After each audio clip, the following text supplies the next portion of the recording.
The first time I saw her, it was entirely by accident. I had come over to my friend's house, expecting the usual noise and chaos of a 20-something's weekend hangout. Instead, the front door opened, and there she was, calm, poised, and entirely unlike anyone I'd ever met. My friend's mom, a woman in her early 40s, stood there with a faint smirk that suggested she knew something I didn't. Her presence was magnetic, subtle but impossible to ignore. The way she held herself, relaxed yet commanding, made the air feel heavier, warmer, like it had been waiting for someone to notice. She smiled, a small, knowing curve of her lips, and it was as if the entire room had shifted in that moment. I found myself fumbling for words, my usual ease suddenly gone. "Hi," I managed, awkward but genuine. "Hello," she replied, her voice soft but teasing, the kind of tone that lingered in the air. "You're here for him, right?" She gestured toward my friend, who was nowhere in sight. But there was a glint in her eyes, playful and mischievous, that made me feel like the conversation wasn't really about my friend at all. As I stepped inside, the faint aroma of her perfume mixed with the smell of freshly brewed coffee in the kitchen. There was a warmth to the air, and I felt strangely aware of every small movement she made. The tilt of her head, the way her fingers brushed against the doorframe as she leaned slightly forward. She handed me a glass of water, and our hands brushed ever so briefly. It wasn't much, barely noticeable, but it was enough. A spark, subtle yet undeniable, traveled up my arm, and I realized my heart had skipped a beat without permission. We talked for a few minutes, mostly small talk about my friend, his plans, and the weekend ahead. But beneath every word, there was a rhythm to her gaze that unsettled me in the best way.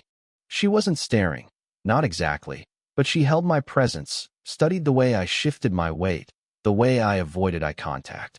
It was both intimidating and strangely comforting, as if she could see right through the facade I carried around most days. And then, just before I left the living room, she smiled again, that subtle, knowing smile, and it made me hesitate at the door. Her eyes seemed to linger, not impatiently, but with curiosity, and in that brief, unspoken moment, I realized that something had changed. This wasn't going to be a simple visit to see my friend. Somehow, unknowingly, I had stepped into a quiet, magnetic orbit, one that I wasn't ready to resist. As I walked away that afternoon, my thoughts kept returning to her smirk, her voice, the warmth of her presence. I had come for my friend, but already, I sensed the strange, inexplicable pull of someone far older, more experienced, and undeniably captivating. And in that instant, I knew this encounter was only the beginning. After that first unexpected encounter, I found myself looking forward to my visits more than I wanted to admit.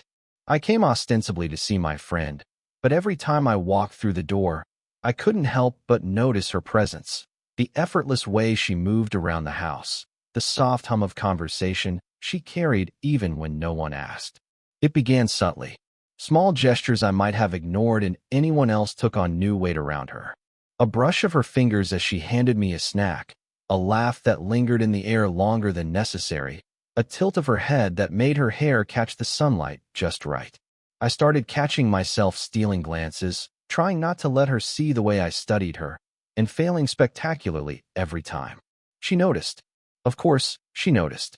Her smirk returned, but now it was tinged with something more deliberate, more mischievous. "You're watching me again," she teased lightly one afternoon as I reached for a soda from the fridge. I froze, caught, and stammered an apology that sounded far more awkward than intended. She chuckled softly, a warm, melodic sound that settled in my chest, making it hard to breathe normally. There were moments when the house felt smaller, charged with unspoken tension. Sitting on the couch flipping through a photo album, our knees brushed accidentally at first. We both froze, pretending it didn't matter, but I felt the heat rise in my face, an unacknowledged thrill running through me. She didn't pull away. Instead, her hand hovered just a fraction of an inch closer, and I couldn't tell if she was aware of the effect she had on me, or if she was doing it on purpose. Her teasing wasn't overt. She never crossed boundaries, but every word carried a subtle weight. Comments about my seriousness, my innocence, or my distracted ways weren't mean. They were invitations, veiled hints that she noticed me in a way that made me uncomfortably excited. And in the quiet moments, when she thought I wasn't looking, I caught glimpses of vulnerability, a sigh as she stared out the window, a faraway look in her eyes as if she were remembering something only she could understand. I was learning to read her in ways I hadn't thought possible. The way she shifted her weight, how she laughed at my clumsy jokes, how her gaze lingered just slightly longer than polite. And though part of me worried about the impropriety of feeling this way about my friend's mother, another part of me thrilled at the sheer human warmth radiating from her. Every visit left me restless, thinking of her long after I left. I realized I was no longer visiting my friend out of habit. I was drawn to her. Her confidence, her quiet allure, the way she seemed to notice things about me I hadn't even recognized myself.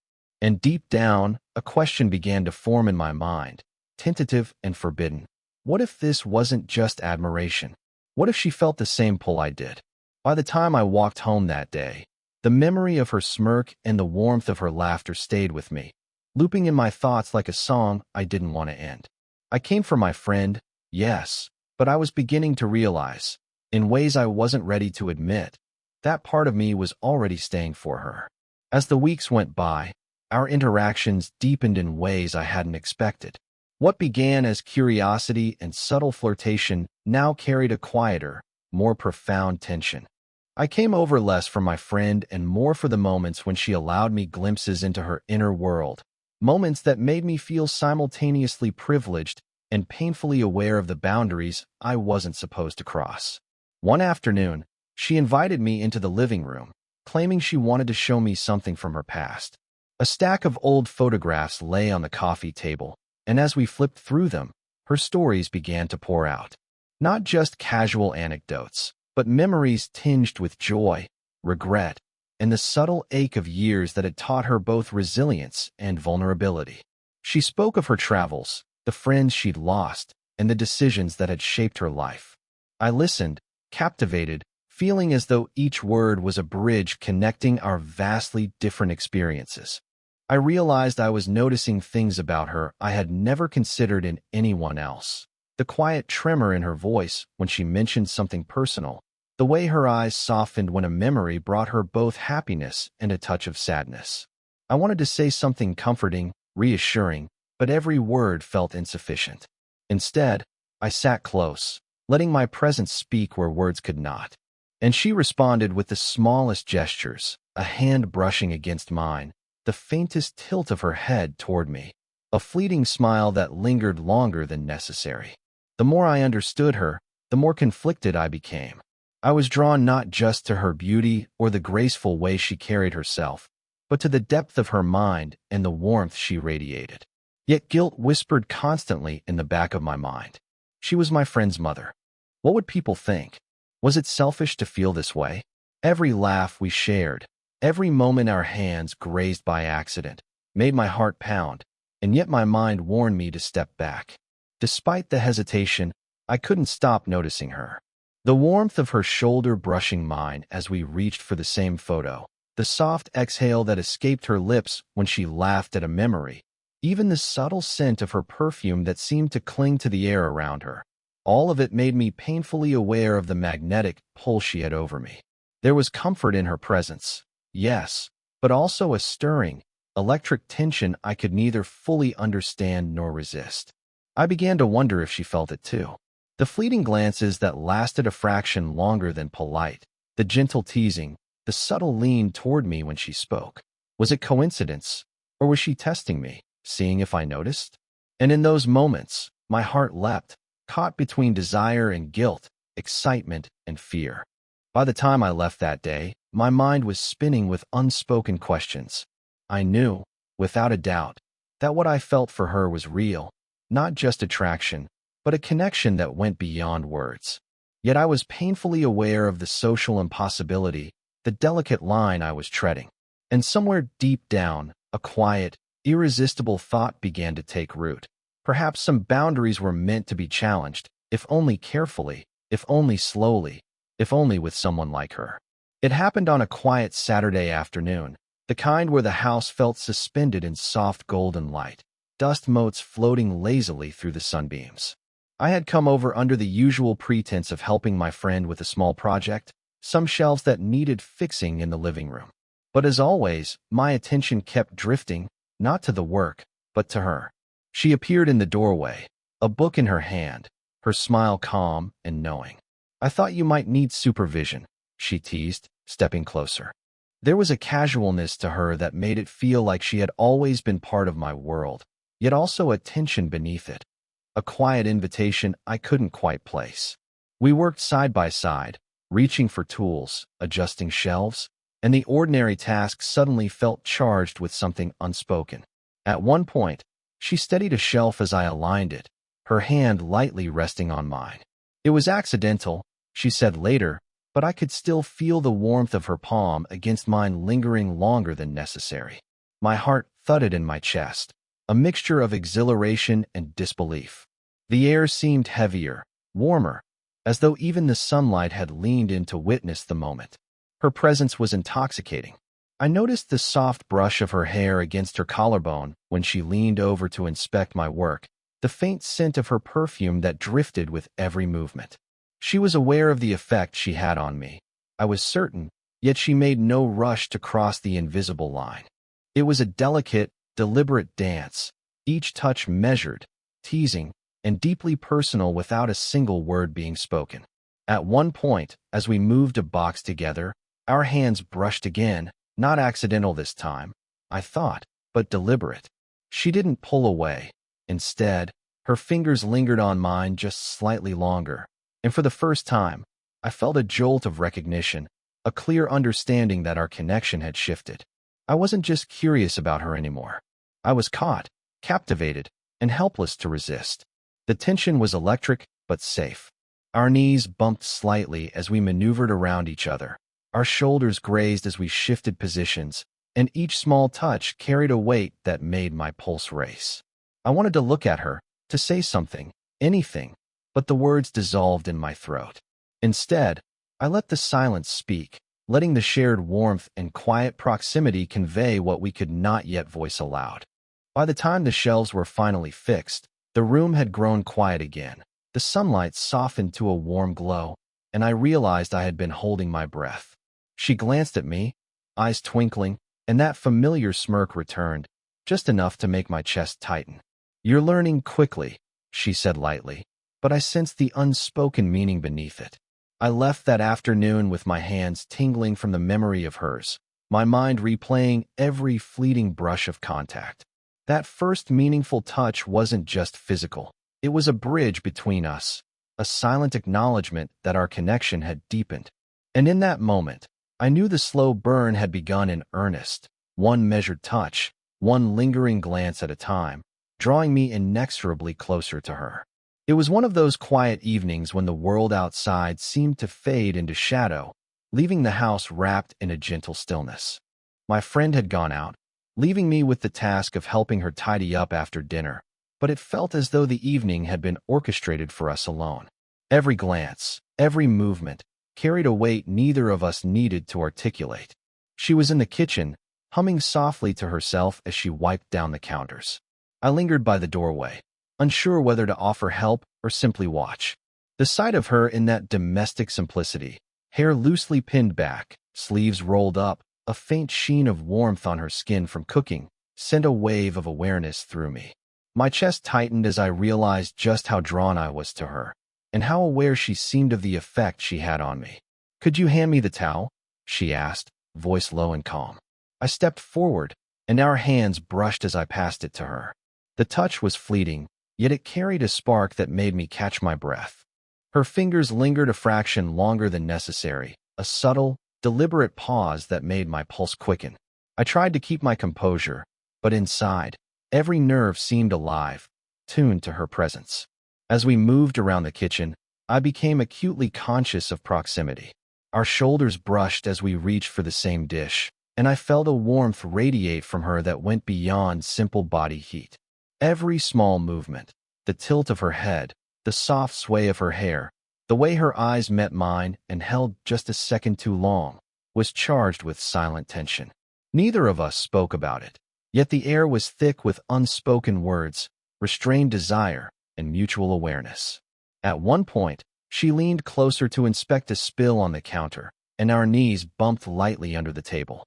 We both froze, a small smile playing on her lips as she looked up at me. "Careful," she said softly, but there was a teasing lilt in her tone, as if she understood exactly what she was doing. My heart raced, the line between innocence and something more dangerously alluring blurring in that tiny, perfect moment. The quiet hum of the house amplified every subtle sound. The soft scrape of a cloth against the countertop, the faint brush of her sleeve against mine, the rhythm of her breathing as she worked. Each sound became a pulse in the growing tension between us, and I felt a mixture of exhilaration and anxiety. I wanted to reach out, to close the distance, but the social boundaries, the unspoken rules, held me back. By the time the kitchen was tidied, the tension had reached a peak.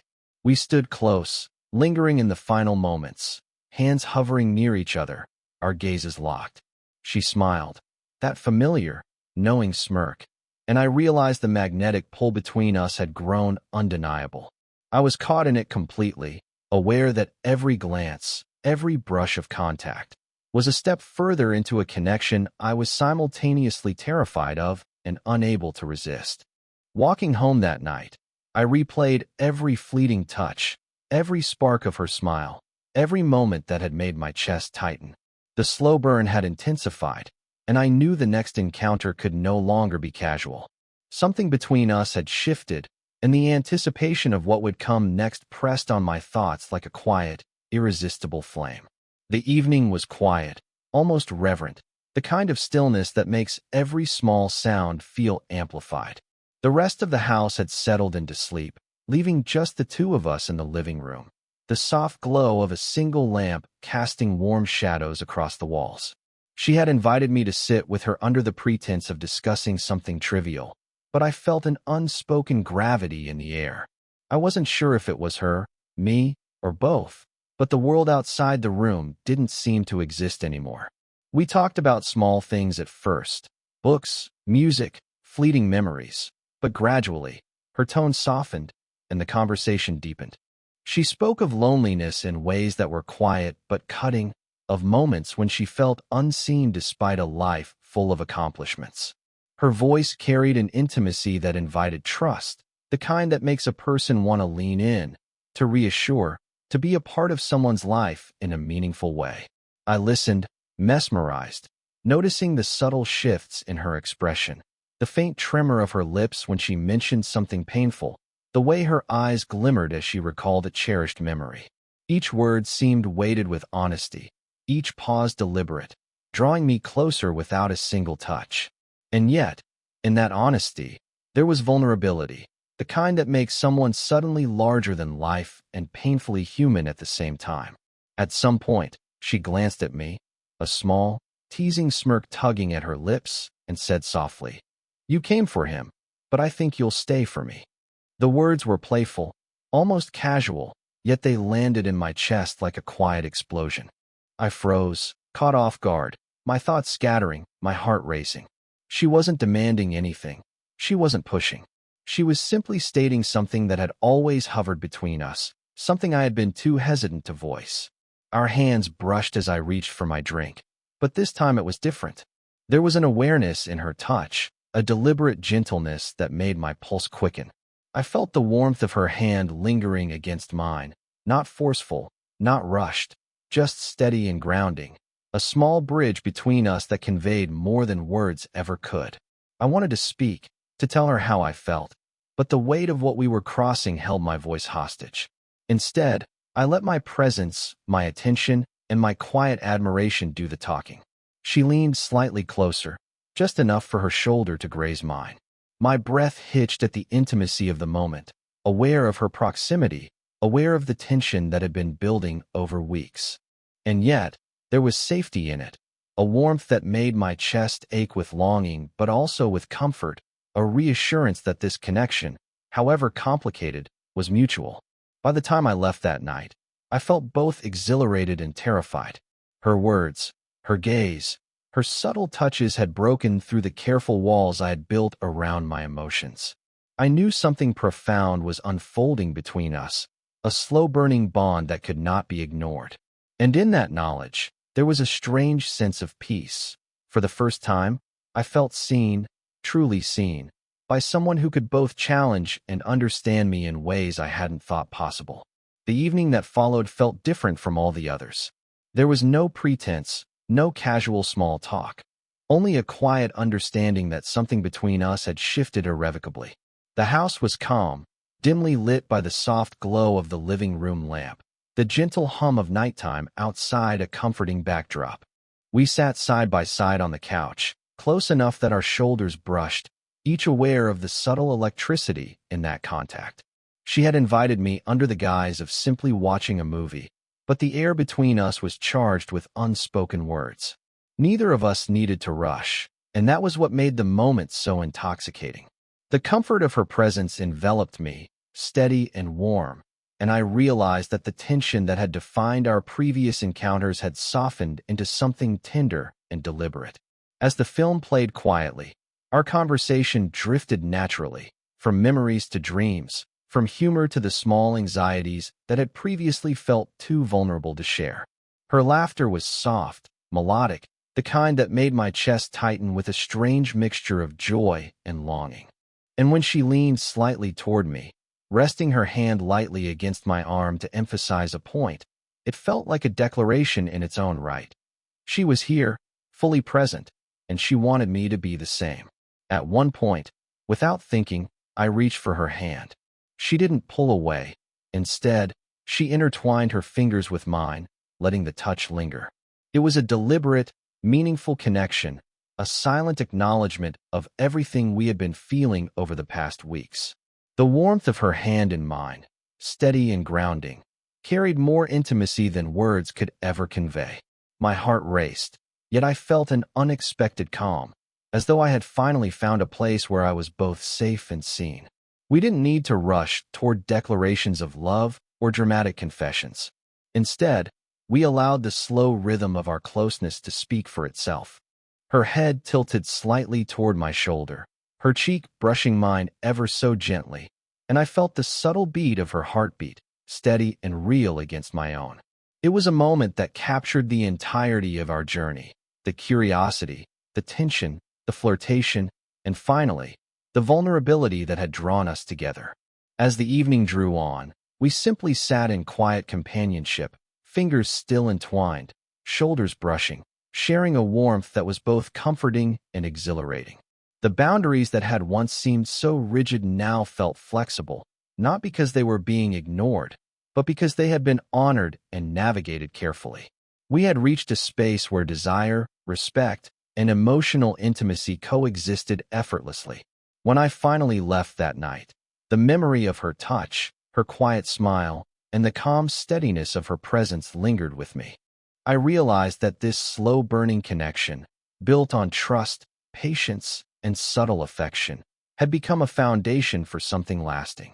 I had come to her friend's house expecting nothing more than casual visits, yet I walked away with a sense of fulfillment I hadn't imagined possible. In that quiet resolution, I understood the essence of our story. True intimacy is not always explosive or dramatic. Sometimes, it is the small, deliberate touches, the lingering glances, and the shared silences that create the deepest bonds. And in her presence, I had found a connection that was at once tender, exhilarating, and profoundly human, a slow-burning romance that was finally allowed to bloom.